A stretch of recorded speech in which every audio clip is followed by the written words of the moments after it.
آداب، میں ہوں وسعت اللہ خان اور میرے ساتھ ہیں زرار کھوڑو اور شاہزیب جیلانی۔ اماراتی وزارت دفاع نے اب سے کچھ دیر پہلے کہا ہے کہ آج دوسرے دن بھی یو اے ای میزائل اور ڈرون حملے جھیل رہا ہے۔ گزشتہ روز 15 میزائل اور 4 ڈرونز آئے تھے، تاہم ایران نے اب تک کل کے حملے کی باضابطہ ذمہ داری قبول نہیں کی ہے۔ امریکی joint chief of staff committee کے سربراہ جنرل ڈان کین نے پینٹاگون کی ہفتہ وار بریفنگ میں کہا ہے کہ خلیج میں حالیہ ایرانی حملوں کا معیار اس قدر سنگین نہیں ہے کہ ان سے موجودہ جنگ بندی ٹوٹ جائے۔ بقول جنرل کین، ایران اس وقت خلیجی جہاز رانی اور ہمسایوں کو ہراساں کرنے کی کوشش کر رہا ہے۔ اب تک ایرانی 9 کمرشل جہازوں پہ فائرنگ کر چکے ہیں، 2 جہازوں کو پکڑ چکے ہیں، امریکی فوجوں پہ 10 سے زائد بار حملے کر چکے ہیں۔ تاہم امریکی بحریہ کے ہیلی کاپٹرز نے ہر بار حملہ آوروں کو پسپا ہونے پہ مجبور کر دیا ہے۔ وزیر جنگ پیٹ ہیگزت کا کہنا ہے کہ جہاز رانی کی حفاظت کے لیے فی الحال ایرانی فضائی و بحری حدود میں داخل ہونا ضروری نہیں ہے۔ مبصرین کہتے ہیں کہ امریکہ کی جانب سے خلیج میں پروجیکٹ فریڈم کے تحت ایک متبادل راستہ کھولنا ایرانی دعوے کو کمزور کرنے کی کوشش ہے، جس کا رد عمل براہ راست امریکہ سے ٹکر لینے کی بجائے متحدہ عرب امارات پہ حملوں کی شکل میں نکل رہا ہے۔ اگر امریکہ یہ متبادل راستہ کھولے رکھنے میں کامیاب رہتا ہے تو اس سے آبنائے ہرمز پہ ایرانی سودے بازی کی پوزیشن کمزور ہو سکتی ہے۔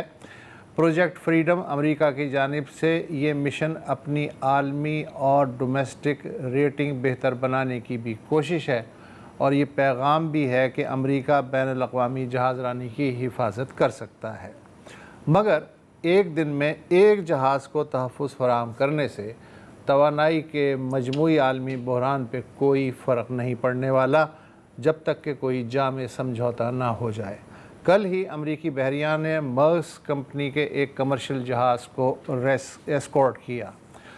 فارس نیوز ایجنسی کا کہنا ہے کہ امریکی عمانی ساحل کے نزدیک جو نیا روٹ بنانے کی کوشش کر رہے ہیں وہ کم گہرا، اتھلا اور چٹانوں سے اٹا ہوا راستہ ہے، اور 2 جہاز اب تک اس راستے کو اختیار کرتے ہوئے پھنس چکے ہیں۔ جی اچھا، اب یہی جو چل رہا ہے ایران اور متحدہ عرب امارات کے بیچ، اچھا پہلے تو میں آپ ایک اضافہ کر دوں، آپ نے کہا نا کہ ابھی تک ایران نے نہ تصدیق کی ہے اور نہ تردید کی ہے۔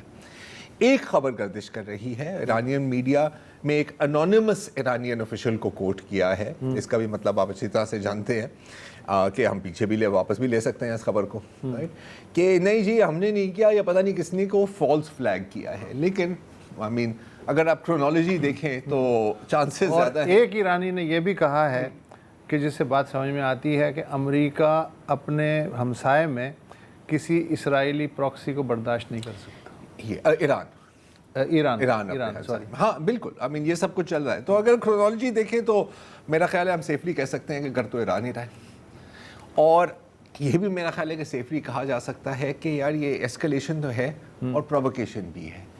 لیکن کل تک، جیسے کل یہ حملے ہوئے، تو ایک سوال تھا کہ کیا امریکہ سمجھے گا ان حملوں سے کہ یار جنگ دوبارہ شروع ہو گئی ہے؟ مطلب کہ آسان الفاظ میں، کیا امریکہ متحدہ عرب امارات کے خاطر دوبارہ جنگ میں داخل ہوگا؟ اور اب تک اس سوال کا جواب ہے نہیں۔ اگر یہی 2 دن حملے اسرائیل پہ ہو چکے ہوتے تو پھر گیم الگ تھی۔ اچھا دیکھیں، مطلب سوتیلے بیٹے اور سگے بیٹے میں فرق ہوتا ہے، ہونا نہیں چاہیے لیکن حقیقت کچھ یہی ہے۔ جیو پولیٹکس میں بھی ایسے ہی چلتا ہے۔ اب یہاں پر ایک سگنلز کی جنگ چل رہی ہے نا یار۔